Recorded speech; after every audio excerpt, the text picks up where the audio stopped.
আসসালামু আলাইকুম। Hello viewers, welcome to my new YouTube channel. এটা আমার প্রথম ইউটিউব ব্লগ ভিডিও।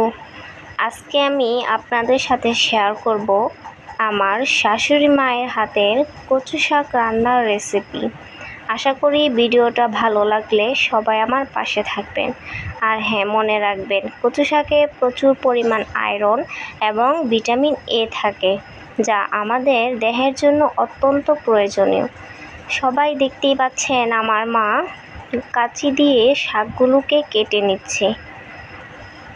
তারপর আমি শাকগুলোকে বাসায় নিয়ে যাব রান্না করার জন্য।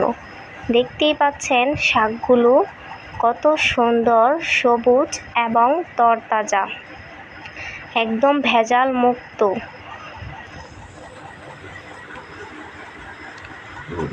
শাকগুলোকে আমার শাশুড়ি মা বটির সাহায্যে টুকরো টুকরো করে কেটে নিচ্ছে রান্নার সুবিধার্থে। তারপর আমি শাকগুলোকে পরিষ্কার পানি দিয়ে ভালোভাবে ধুয়ে নিব, যাতে ময়লা না থাকে। ভালো করে হাত দিয়ে আমি ধুয়ে নিব।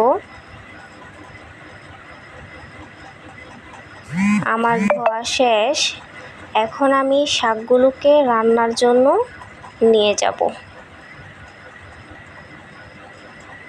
প্রথমে আমি চুলায় একটা কড়াই বসিয়ে দিলাম, তার মধ্যে ধুয়ে রাখা শাকগুলোকে দিয়ে দিলাম।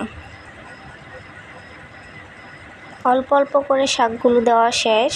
এখন পরিমাণ মতো লবণ দিয়ে ঢাকনা দিয়ে ঢেকে দিব, যাতে সহজেই শাকগুলো সিদ্ধ হয়ে যায়। ঢাকনাটা খুলে আমি ভালোভাবে উল্টে পাল্টে শাকগুলোকে মিক্স করে নিব, যাতে তাড়াতাড়ি সিদ্ধ হয়ে যায়। আবার ঢাকনা খুলে আমি ভালোভাবে নেড়েচেড়ে সিদ্ধ করে নেব। দেখতেই পাচ্ছেন আমার সিদ্ধ করা হয়ে গেছে। এখন শাকগুলোকে আমি একটা চালনির সাহায্যে পানি ছাড়িয়ে নেব, যাতে আমার রান্না করতে সুবিধা হয়।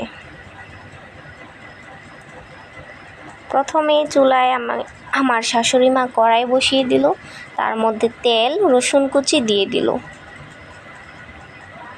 রসুন কুচি বাদামি কালার হয়ে আসলে পেঁয়াজ কুচিগুলো দিয়ে দিল।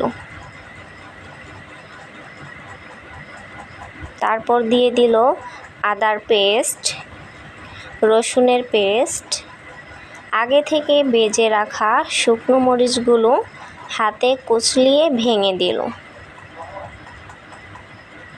এখন সবগুলো উপকরণ একসাথে মিক্স করে নিচ্ছে।